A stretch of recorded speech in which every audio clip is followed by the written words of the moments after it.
كاين واحد السؤال خصنا نوقفوا عنده اليوم. شنو واقع علينا؟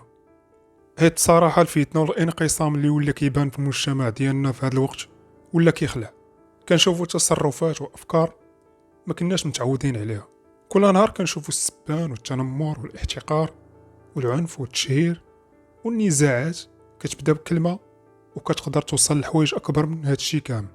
والاخطر من هاد الشي هو اننا بدينا كنعتبروا بعض التصرفات عادية، بحال إلا ما بقاش كتهمنا لا كرامة الإنسان لا احترام لا مسؤولية ولا حتى العواقب ديال الكلام والتصرفات ديالنا. ولكن السؤال الحقيقي هو، واش هذه هي الطريق اللي بغينا المجتمع ديالنا يمشي فيها؟ أكيد لا، حيت المجتمع ماشي غير بنايات وبنادم عايش، وماشي غير قوانين ودولة ومؤسسات. المجتمع هو حنا، أنا وانت والأب والأم والشاب والبنت والأستاذ والعامل والتاجر والمسؤول، وكل واحد فينا عنده دور في هذا المجتمع.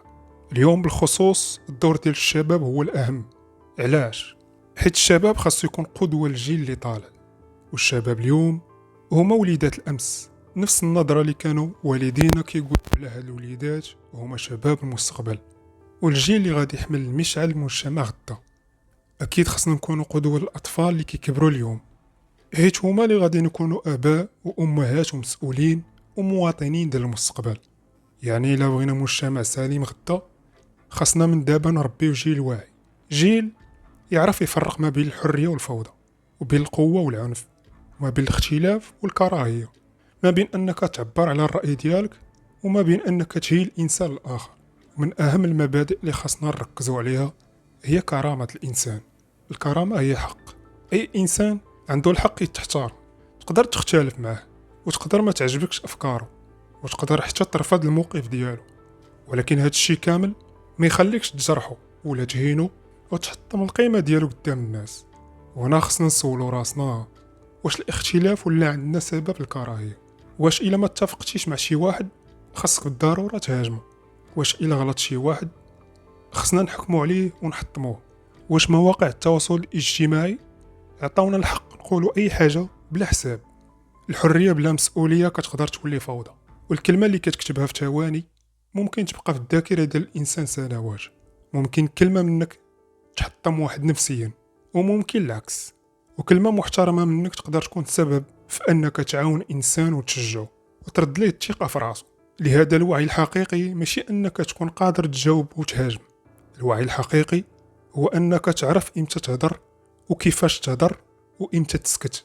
الشباب اليوم عنده قوة كبيرة، قوة التكنولوجيا والتواصل الاجتماعي، قوة التأثير، ولكن أي قوة بلا وعي ممكن تولي خطيرة. حيت الشباب اللي عنده آلاف المتابعين راه عنده مسؤولية، والشباب اللي عنده غير الهاتف وكيكتب غير تعليق حتى هو عنده مسؤولية.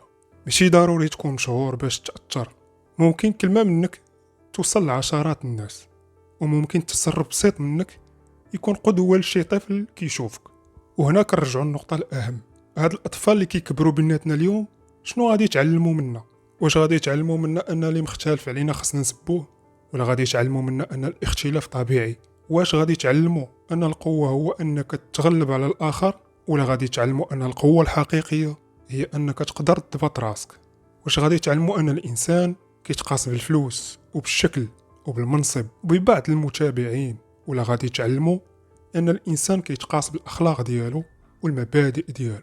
هاد الأسئلة ماشي بسيطة، حيت الجيل اللي غادي يجي من بعدنا غادي يكون نسخة من البيئة اللي صنعنا ليه اليوم. إلا عطيناه الاحترام غادي يتعلم الاحترام، إلا عطيناه المسؤولية غادي يتحمل المسؤولية، إلا علمناه الرحمة غادي يعرف قيمة ديال الإنسان. ولكن إلا خليناه يكبر وسط بيئة مليئة بالكراهية فما خصناش نستغربوا من بعد ملي نشوفوا نفس السلوك كيكبر معاه.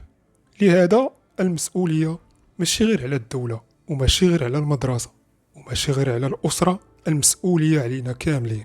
خاصنا نرجعوا لواحد الحاجة بسيطة ولكن ولات نادرة، أننا نفكروا قبل ما نهضروا، ونفكروا قبل ما نحكموا على شي واحد، ونفكروا قبل ما نشاركوا أي منشور.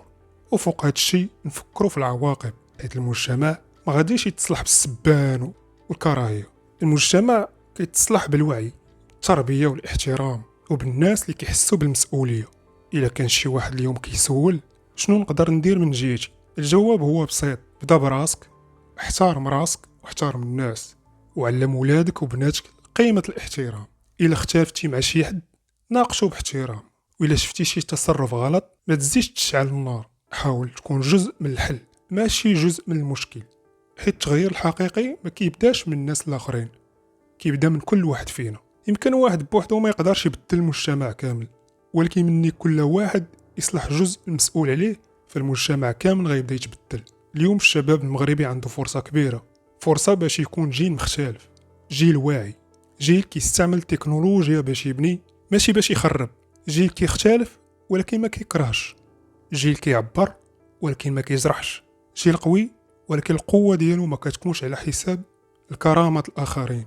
حيت في الأخير المجتمع اللي غادي نعيشو فيه غدا حنا اللي كنصنعوه اليوم.